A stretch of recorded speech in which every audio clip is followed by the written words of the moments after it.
হে আসসালামু আলাইকুম এভরিওয়ান, কেমন আছো তোমরা সবাই? আশা করি তোমরা সবাই ভালো আছো।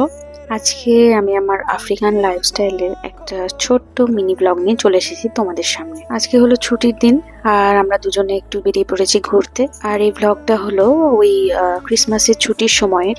অ্যাকচুয়ালি অনেকগুলো মিনি ব্লগের ক্লিপস আমার ফোনে জমা হয়ে গেছে, তো ভাবলাম আজকে সেগুলো ক্লিয়ার করে ফেলি। এটা হলো ইলিয়া বিচ, আর ইলিয়া বিচের পাশে আমরা একটা প্রাইভেট রিসর্টে সিট বুক করেছিলাম।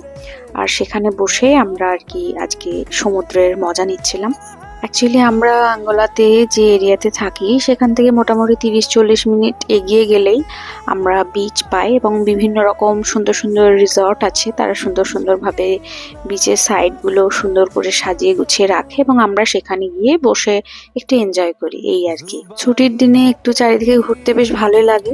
তারপর এখানে চিংড়ি মাছ বিক্রি হচ্ছে, তো দেখে লোভ সামলাতে পারলাম না, কারণ চিংড়ি মাছ আমার ভীষণ প্রিয়।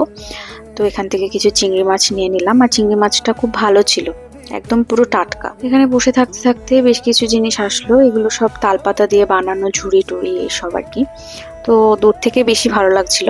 আমরা সময় পেলে এভাবে বিচের ধারে গিয়ে বসে থাকি, আর এভাবে তোমাদের সঙ্গে ছোট ছোট ক্লিপ শেয়ার করার চেষ্টা করি। আমার ব্লগ দেখতে তোমাদের কেমন লাগে প্লিজ পারলে আমাকে কমেন্ট বক্সে জানিও। অ্যাকচুয়ালি আমার এই বিচের ধারে আসতে খুব ভালো লাগে। এর আগে সমুদ্র খুব একটা আমার প্রিয় ছিল না, কারণ আমি গিয়েছিলাম বলতে ওই আমাদের বাঙালিদের দীঘা। তো এখানে আসার পরে সুন্দর ভিউ দেখে না আমার খুব ভালো লাগে, এবং আমি মাঝের মধ্যেই ছুটি থাকলে আমার হাজবেন্ডের সাথে চলে আসি এই সমুদ্রের ধারে। এখানে যদি একটু চুপচাপ বসে থাকা হয় না, মনটা কেমন একটা শান্ত হয়ে যায়।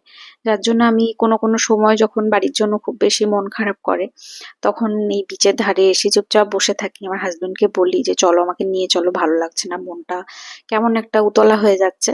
তো মাঝে মধ্যে এখানে এসে আমি বসে থাকি। চারিদিকের ভিউটা জাস্ট দেখো, যারা দীঘা গিয়েছো, আর আমিও গেছি দীঘা, তো দীঘার সঙ্গে এখানকার কোনো তুলনা করা যায় না অবশ্যই। চলো, আজকের মতো ব্লগটা প্রায় শেষের দিকে। এবারে আমরা গাড়ির মধ্যে উঠে গেছি, আর বাইরে ভীষণ রোদ। আমি তো পুরো এক্সস্টেড হয়ে গেছি, তোমরা হয়তো দেখে বুঝতেই পারছো। আর এখন এখানে সামার সিজন চলছে, তো দুপুর বেলাটা বেশ রোদ হচ্ছে, কিন্তু বিকেল থেকে প্রচন্ড পরিমাণ ঝড়ের মতো হাওয়া দিচ্ছে। এখানকার ওয়েদার আমার ভীষণ পছন্দ, কারণ দুপুরবেলা রোদ দিলেও সেভাবে তো দুপুরে বেড়ানো হয় না ছুটির দিন ছাড়া।